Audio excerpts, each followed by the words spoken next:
আমরা একজন বিখ্যাত শিল্পী, আমাদের খুব কাছের মানুষ অঞ্জনাদি। উনি স্কুল মিস্ট্রেস। তা উনি খুব সুন্দর কবিতা বলেন।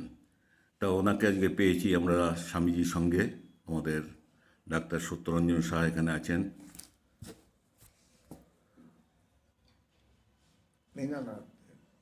আমাদের আরেকজন দিদিমণি রয়েছেন।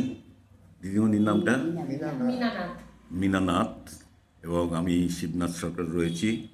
একটা ছোট্ট মানে আসর বলতে পারেন বা একটা পাঠচক্র বলতে পারেন, প্রতি সপ্তাহে হয় এবং এটা স্বামীজির সঙ্গে এই গৃহেতে মানে ক্লাবে।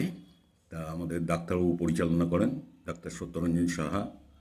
তা আমি তো সব দিন আসতে পারি না, তা আজকে ভাগ্যক্রমে এসে গেছি বা সুযোগ হলো। তা আমাদের অঞ্জনাদি খুব সুন্দর কবিতা বলেন। ওনার মুখ থেকে একটা বিখ্যাত কবিতা, মানে এটা কিসের উপরে কবিতাটা বলবেন? স্বাধীনতার উপরে একটা কবিতা বলবেন, আমরা শুনব। আশা করি আপনাদের ভালো লাগবে। বলুন দিদি। স্বাধীনতার স্বাদ কলমে শঙ্কর কুণ্ডু। এই স্কুলে আমি পড়তে আসিলাই গো, খেতে এসেছি।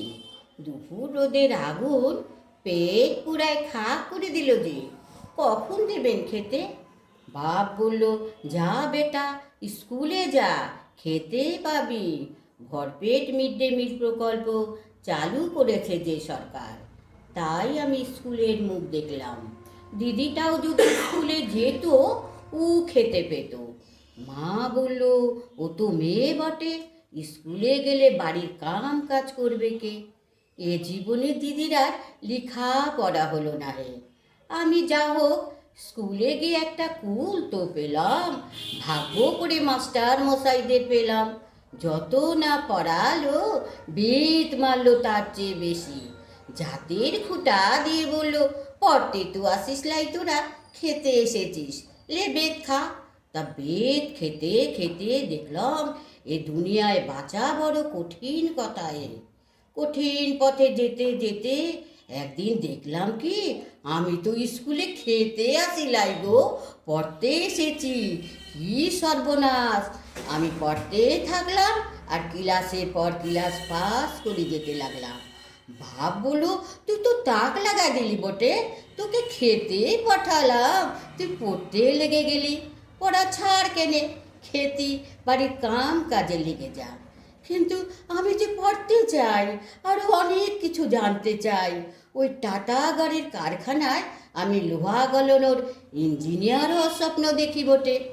গাও বুড়া বলু, সে কি সুজা কথা, লেখাপড়ার ভূত তোর ঘাট থেকে লাভাতে কবে?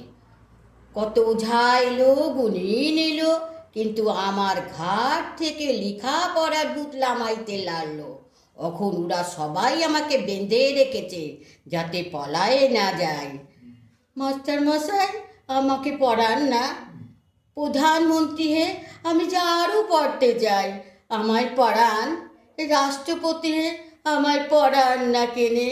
ওই যে আন্ধার আকাশ চিরে আগুনের শিখা লকলকায় উঠছে, ওই টাটা বাবার কারখানায় আমি লোহা গলিয়ে ইস্পাত বানাতে চাই। আমাকে আর খাদের ভিতরে ফেলতে পারবেন না বাবুরা। যে স্কুলে আমি খেতে গিয়েছিলাম, সেখানে যে সব শিখে ফেলেছি। দেশ কাকে বলে, স্বাধীনতার স্বাদ বলতে কি বোঝায়। নমস্কার। সুন্দর সুন্দর, হাততালি দেন।